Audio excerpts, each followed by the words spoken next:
Il existe de nombreuses maladies qui ont un impact économique très sévère sur les pays et peuvent même déséquilibrer l'économie mondiale lorsque de très grandes épidémies surviennent à l'échelle planétaire. Ces maladies sont devenues à déclaration obligatoire selon les lois de nombreux pays pour la raison mentionnée précédemment, car elles causent une mortalité élevée, une baisse de productivité très sévère et peuvent se transmettre à l'homme. L'une de ces maladies est le paramyxovirus qui, tout comme la maladie de Carré chez les canidés ou la rougeole chez les primates, partage les mêmes caractéristiques de sa famille, c'est-à-dire qu'il tend à présenter une affinité pour toutes les cellules de l'organisme, d'où son qualificatif de pantropique.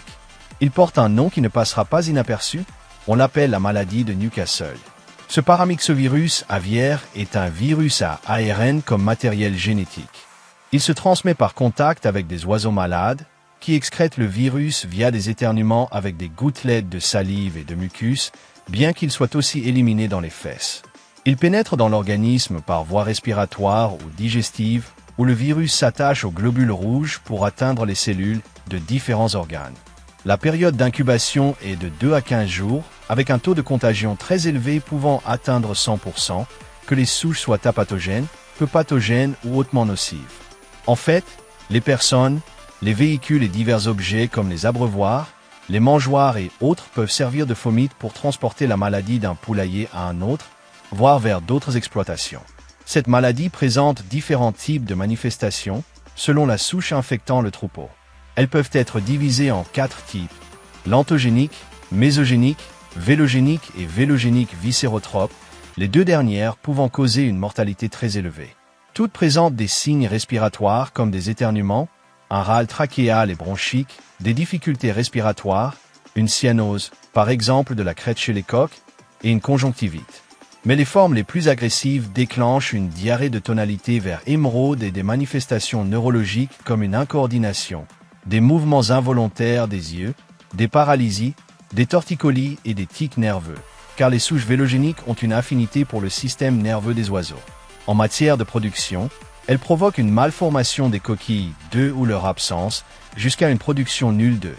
D'ailleurs, une façon simple de l'identifier est d'observer des oiseaux avec la tête penchée, comme s'ils tentaient de regarder le ciel en la tournant.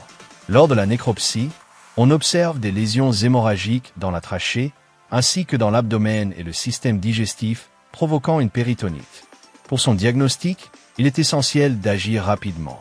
Dès les premiers symptômes, des mesures doivent être prises, tandis qu'un diagnostic définitif est confirmé par isolement de l'agent causal et immunofluorescence. Cette dernière ne permet pas de déterminer la souche, mais bien la présence de la maladie. Malheureusement, étant un virus, aucun traitement direct ne peut lui être opposé, mais on peut prévenir les infections secondaires en administrant des antibiotiques pour aider le système immunitaire à mieux réagir. Néanmoins, dans de nombreux cas, la mortalité peut rester très élevée. Ainsi, la principale prévention est l'administration d'un vaccin nasal contre cette maladie, élaboré à partir d'un virus tué ou inactivé. Celui-ci peut réduire la mortalité et doit être appliqué selon un calendrier vaccinal déterminant les périodes où la maladie est plus fréquente, ainsi qu'aux nouveaux oiseaux entrant dans l'élevage. De plus, il faut construire les élevages éloignés les uns des autres, nettoyer et désinfecter les installations après la vente des lots avant d'introduire un nouveau cycle de production. Maintenir des oiseaux du même âge et de la même origine, éviter que le personnel ne travaille dans d'autres installations externes, et nettoyer les vêtements, désinfecter les chaussures, les pneus des véhicules, les cages de transport et l'équipement utilisé. Le plus important est d'empêcher l'entrée d'oiseaux sauvages, car ils sont souvent la plus grande source d'infection. L'importation d'oiseaux d'autres pays justifie une quarantaine, et les oiseaux positifs doivent être isolés, surtout dans les élevages. Souvent, lorsqu'elle apparaît dans une installation, on procède à l'abattage des oiseaux malades pour prévenir la contagion. Parfois, si les autorités le décident, tout le bâtiment ou l'élevage doit être abattu, utilisant ainsi l'abattage sanitaire pour prévenir une épizootie dans la région. C'est une maladie présente dans le monde entier, et du Mexique à l'Argentine, la plupart des souches sont de type vélogénique viscérotrope. Toutes les espèces d'oiseaux peuvent être touchées, volailles comme les poules, dindes et pigeons, oiseaux de production, oiseaux d'ornement comme les canaris, paons, perruches, rapaces comme les faucons, aigles et hiboux, ainsi que les oiseaux sauvages et migrateurs comme les moineaux, canards, oies, mouettes. Mais selon l'espèce, elles peuvent y être plus résistantes. L'être humain peut contracter cette maladie, mais sa symptomatologie se limite à une conjonctivite. J'ai d'ailleurs connu une personne qui, en vaccinant des pigeons voyageurs, a reçu une partie du vaccin dans l'œil, déclenchant une conjonctivite. C'est pourquoi elle est considérée comme une zoonose, mais contrairement aux oiseaux, elle n'entraîne pas de mortalité chez l'homme. Une maladie qui peut coûter la vie à de nombreux oiseaux, soit par l'infection elle-même, soit par la suspicion de sa présence, causant des pertes de millions de dollars méconnues de beaucoup, et provoquant une symptomatologie terrible. Voilà la maladie de Newcastle. J'espère que la vidéo vous a plu.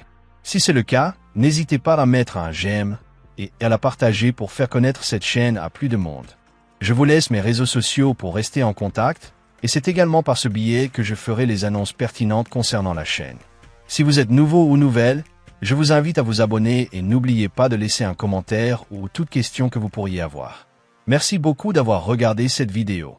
À bientôt.